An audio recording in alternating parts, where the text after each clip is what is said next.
Big up Vanessa Hudgens, man. Big up Vanessa Hudgens. It's allegedly been 6 years. It's allegedly been 6 years since this iconic Instagram story from the actor Vanessa Hudgens during the beginning of the pandemic. I can't believe it's been 6 years since Vanessa Hudgens made this incredible declaration that went viral. I think it kind of put a pause on her career. It definitely got her cancelled for a bit and made people really, really angry. But looking back, she was not wrong. Looking back, she was definitely not wrong. Big up Vanessa Hudgens. Yeah, till July sounds like a bunch of bullshit. I'm sorry. But, like, it's a virus. I get it. Like, I respect it. But at the same time, like, even if everybody gets it, like, yeah, people are gonna die. It's just terrible. But, like, inevitable? I don't know. Maybe I shouldn't be doing this right now. laughing and giggling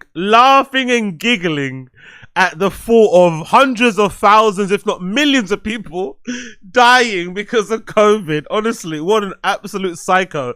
But she's right. She's right. I remember during the peak of the pandemic, right, when we were going through what we were going through, and a lot of governments, especially in the UK, they were running with this like 0 deaths thing. Do you remember? We had a counter. I think every country had it, but we had a counter in the UK. It was on most news sites that showed you a running total of people that were dying. I don't know why they did that, by the way. That was really spooky. They had a running counter of people that were dying. Yeah, that's Vanessa Hudgens, Assad. The running counter of people dying. And I remember at that time that what they wanted to do was they wanted to get the numbers down to 0 before the world would be open up again. And I remember thinking to myself, like, that doesn't make any sense. Like, you can't wait until the number gets to 0 to allow the rest of the world to get back to normal. If anything, us trying to strive for a scenario where there was 0 deaths was really dumb, really short-sighted, and didn't really kind of like, you know, didn't take into account that it's a fucking virus. It's really impossible to have 0 deaths. There's going to be some deaths, especially if it's an airborne virus. I never really got that approach. I never really got that. So I think most people will look back on this and think to themselves, you know what? She was spitting. She was spitting. She was right. Maybe at that point when she said it though, it was still kind of tense, you know? I think people forget now in retrospect, everyone's got like, you know, everyone's smart in hindsight. But in the moment when it was happening, it was scary, man. I don't want anyone to lie. It was scary. COVID was scary the moment it was happening. I remember the thing that scared me the most in the beginning of COVID. Do you remember Broadway in New York when all those theater actors all died? Do you remember?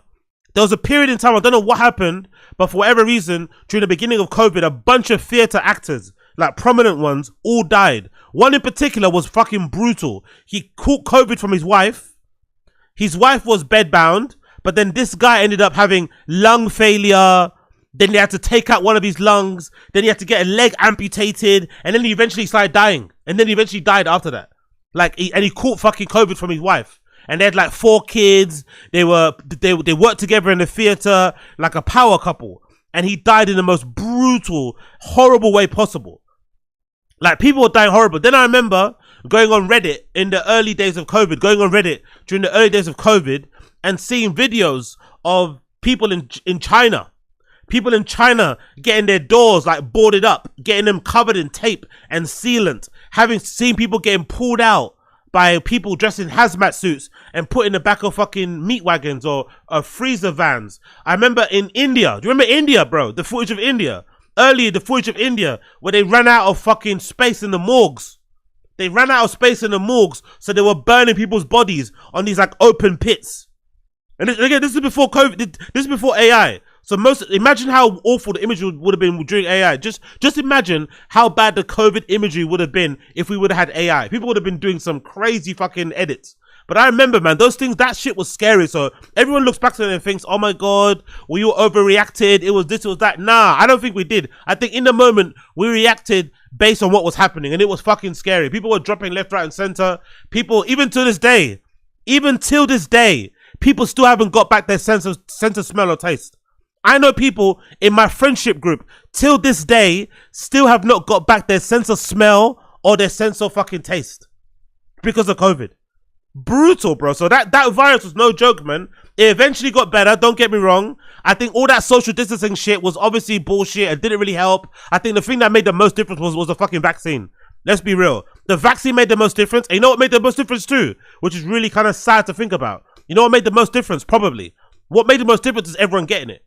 Everyone catching it. And then over time, the fucking potency or whatever of the virus kind of like dissipating over time. That's what actually helped. That's what actually helped, if you think about it. So we had to have, so basically for us to be around now, we basically had to have more people die. People died for us to be around. People had to die. We had to let the world reopen for people to die, and then the world would have been fine again, which is where we are now. It's fucking brutal, man. Fucking brutal. It was scary, man, honestly. And you know what was scary too? I remember at the time, right? I don't know why, because I wasn't even in uni. But I remember at the time thinking to myself, oh my God, what are uni kids gonna do? I remember thinking, because there was a period when COVID, I don't know what month COVID was, but I'm sure there was a period during COVID where it was just at the beginning of term. So first year uni students would have had probably one of the worst first years ever in uni. Because at that time, because I remember back then, right? Back then, online lectures weren't as big as they are now. Like online stuff wasn't as big. Like online, like, you know, doing meetings through Skype, the infrastructure wasn't as tight as it is now. So there would have been a really weird, clunky period if you're a student trying to figure it out. There would have been a really strange period of when you were trying to figure it out, trying to get to school and stuff. It must have been horrible. That must have been one of the most depressing times to be a kid during fucking COVID. Looking forward to going to fucking uni, to be in halls, looking forward to getting drunk, looking forward to maybe meeting some girls, seeing all your other classmates, exploring the town or the city or where your uni's gonna be into, looking forward to the next chapter of your life as an adult, right? As a young kid. And then boom, COVID comes. You can't go anywhere. The ones that were kind of lucky were the kids that moved to dorms early. The ones who moved to dorms, and then because COVID happened, they couldn't leave. And had to just stay there. But if you had to stay at home with your parents or with your family and shit in your own neighborhood and you couldn't go to uni, or you had to do uni for your laptop, like, oh, imagine having to do like 2 years of uni. If you got a 3-year degree, right? Because in the UK, we have like 3-year degrees. You had a 3-year degree and most likely you did 2.5 years, if not 2 years, doing it via a laptop. Doing your degree via a fucking laptop. Like you're some sort of mature student or something. Honestly, I would have been so fucking pissed if that was me. I would have been so pissed. But yeah, looking back, Vanessa Hudgens was correct. She was absolutely on point. It was a bit callous at the time. I still think the callousness kind of seeps through. The kind of like the giggling is fucking psychotic. But she was definitely right. In the end, definitely right. The whole like waiting until July to reopen. We had the stupid traffic light system. It was dumb at the end. It was dumb. What they should have done, they should have obviously kept us locked down for the first couple of months to kind of stem the tide of fucking deaths. But then really and truly, they should just let us all out again. Let everybody out again. Whoever gets it, and it is what it is. And in that time, obviously, develop a fucking vaccine. Because the vaccine was the main reason why we're all alive now. The vaccine and more people getting it. And then obviously the whatever it's called, not the potency. There's a term for it in viruses. But whatever, the effectiveness of the virus began to kind of dissipate down and down and down and down. But man, what a fucking crazy place. Really? No, not here, Samantha. That's not true. In the UK, all bars and clubs were the last to open. Bars and clubs were the first to close and the last to open. It was horrible, man. For me, I was in my peak clubbing era as well. And I took a big pause because COVID affected my brain. Like I got scared by it because I'm a very online person, as you can tell. I'm very online. So I was seeing all those images. I was seeing too much stuff. I remember particularly, I think was it Italy or Spain? I think it might have been Italy. I think it was Italy. I think it might have been Italy first. When the virus had to spread and come like across Europe, like to the west, right? I remember there was a video footage that I saw that showed a before and after of some street in Italy. And you know, in Italy and Spain, in their culture, it's very common for the kids to live with their parents or their extended family members, and they usually live in like the same buildings. So they have these buildings that are like, these houses are like 3 levels high or 4 levels high. Usually the grandparents stay on the bottom floor, and then everybody else is on either floor, right? On each floor. And then sometimes for dinner, they all come to the grandmother's house and they all eat together. But usually old people, young people, they all live in the same kind of building, the houses, right? And I remember when when the virus spread to Italy, there was one street someone took a picture of, or a video, sorry, and they showed the before and after of this street, of like how popping it was and everybody hanging around. And then the after, like mad people died because they all lived in one big house. So the virus spread across this one community in Italy, and it just took out everybody that was over the age of like 60. Everyone's grandparents died. Everyone. Just bang, in an instant. Like, they were perfectly healthy before, eating, whatever, chilling. And then when the virus came, because obviously when COVID was, had a really crazy level of fatalities with older people, it just decimated the whole community of Spanish people who kind of rely, like, you know, in those kind of Mediterranean cultures, they look on their old people, like, you know, with a lot of respect. They're the matriarchs, they hold down the communities. So they just completely tore them apart. It was so sad, man. So fucking sad. So I remember seeing all that shit, and it got me really worried. It got me really scared. So I was at home. I had a fucking visor. I had gloves. I was doing social. Like, I was scared, even though I knew a lot of people who were going out to like plague raves, right? The raves, because a lot of people say, I never went, but a lot of people that I know say like the raves during COVID were the best raves ever. I've heard that. People say that the raves during COVID were some of the best raves they've ever had. But I was too scared to even go outside. You know what I mean? Let alone go to a rave. But yeah, Vanessa Hudgens was wilding. She was wilding, but she was right. She was wilding, but she was right. Yeah, till July sounds like a bunch of bullshit. I'm sorry.